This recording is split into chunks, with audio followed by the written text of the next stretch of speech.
ठाणे महापालिकेचा निकाल जाहीर झाला आणि त्याच क्षणी सत्तेचा खरा संघर्ष सुरू झाला। निवडणूक युतीत एकत्र लढलेले भाजप आणि शिंदे गटाची शिवसेना आता महापौर पदावरून आमने सामने ठाकल्याची स्पष्ट चित्र आहे।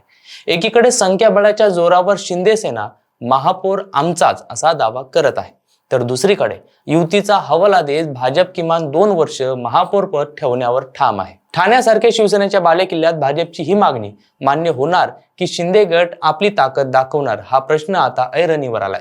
75 नगरसेवकांच्या बळावर शिंदे सेनेला स्वबळावर सत्ता स्थापन करता येत असतानाही भाजपला पूर्णपणे दूर ठेवण्याची तयारी आहे का, की युती टिकवण्यासाठी काही तडजोड केली जाणार, यावरच पुढील राजकारण ठरणार आहे। उपमहापौर पद, प्रभाग समित्या, विशेष समित्या यावर बोलणी सुरू असताना स्थायी समिती आणि परिवहन समितीवरून वाद अधिक तीव्र झालेला आहे। हे केवळ पदांचे वाटप नाही, तर ठाण्याच्या सत्तेवर कोणाचा खरा ताबा राहणार याची लढाई सुरू झालेली आहे। येत्या काही तासात होणारी बैठक ठाणे महापालिकेतील सत्तेचा चेहरा बदलणार की जुनी परंपरा कायम ठेवणार याचा निर्णय देणार आहे।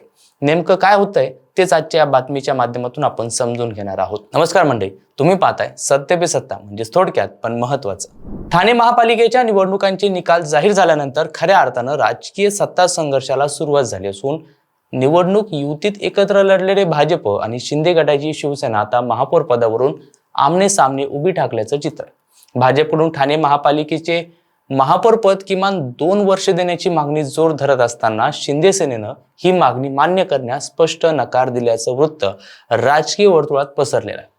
ठाणे महापालिकेची निवडणूक नुकतीच पार पडली असून या निवडणुकीमध्ये एकूण 649 उमेदवार रिंगणात होते।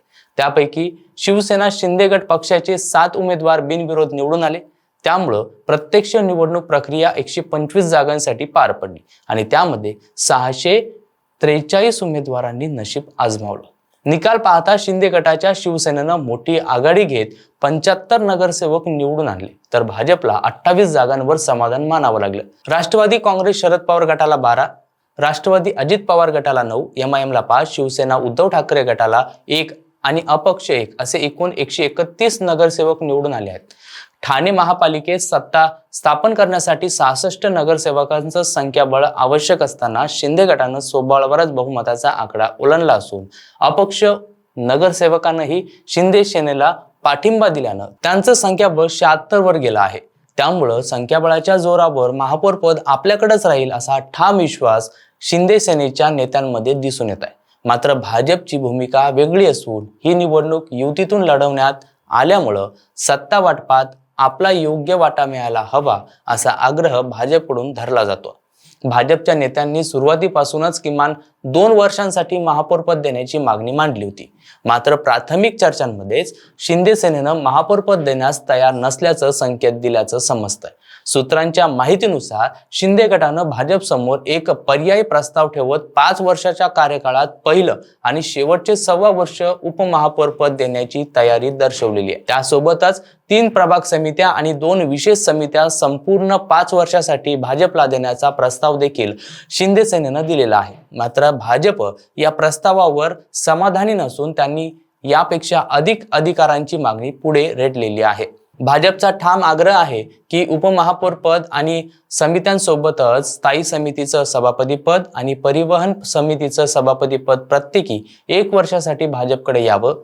महापालिकेतील आर्थिक व्यवहार, विकास कामांचं नियोजन आणि प्रशासकीय निर्णयांमध्ये स्थायी समिती आणि परिवहन समितीला विशेष महत्त्व असल्यानं या पदावर नियंत्रण मिळवणं भाजपसाठी अत्यंत महत्त्वाचं मानलं जात आहे। या सगळ्या मागण्यांमुळे दोन्ही पक्षांमधील तणाव वाढताना दिसतोय। दरम्यान ठाणे महापालिकेतील सत्ता वाटपाबाबत शिंदे गट आणि भाजपच्या वरिष्ठ नेत्यांमध्ये अद्याप अंतिम बैठक झालेली नाही। यामुळे शिवसेनेचे दिवंगत ठाणे जिल्हा प्रमुख आनंद दिघे यांच्या जयंतीचा कार्यक्रम तसेच उपमुख्यमंत्री अजित पवार यांच्या निधनामुळे निर्माण झालेली राजकीय परिस्थिती कारणीभूत ठरल्याचं सांगितलं जात आहे। त्यामुळे सत्ता वाटपाची निर्णायक चर्चा काही काळासाठी लांबणीवर पडलेली आहे। मात्र महापौर पदाच्या उमेदवारी अर्ज भरण्याची अंतिम मुदत शुक्रवार 30 जानेवारी रोजी असल्यानं आता वेळेचा ताण वाढलेला आहे। यामुळे गुरुवारी रात्री उशिरापर्यंत किंवा शेवटच्या क्षणी दोन्ही पक्षांच्या नेत्यांमध्ये निर्णायक बैठक होण्याची शक्यता व्यक्त केली जाते। राजकीय विश्लेषकांच्या मते ठाणे हा शिवसेनेचा पारंपरिक बालेकिल्ला मानला जातो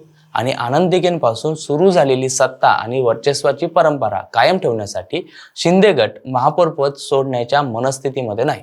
दुसरीकडे भाजपही केवळ उपमहापौरपद किंवा समित्यांपुरतं मर्यादित राहण्यास तयार नसून सत्तेतील आपली ताकद ठळकपणे दाखवण्याच्या भूमिकेत आहे.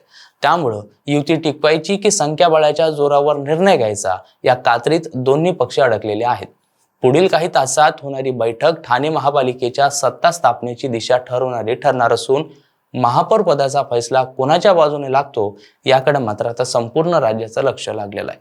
बाकी मंडळी, ठाण्यामध्ये कोणाची चलती आहे ते कमेंटमध्ये नक्कीच कळवा आणि अशाच माहितीपूर्ण व्हिडिओसाठी पाहत राहा सत्ते पे सत्ता, म्हणजे थोडक्यात पण महत्वाचं. लग्न ठरलंय ना तुझं? आणि हे काय? अगं, मला पीसीओडीचा त्रास आहे. कधीतरी हे सासरी कळेलच ना. मग त्याच्यामुळे मुलं होण्यात अडचण येते ना. एकतर पीसीओडी इतका गंभीर आजार नाहीच आहे आणि त्यावर सोपा उपाय आहे. आपल्या ईशाला लग्नाआधी असाच त्रास होता. तिने डॉक्टर चाटेज होमिओपॅथी क्लिनिक मध्ये उपचार घेतले आणि तिला आता 2 मुलं आहेत. डॉक्टर चाटेज होमिओपॅथी क्लिनिक, साइड इफेक्ट नसलेला होमिओपॅथीचा नैसर्गिक उपचार. 9545727107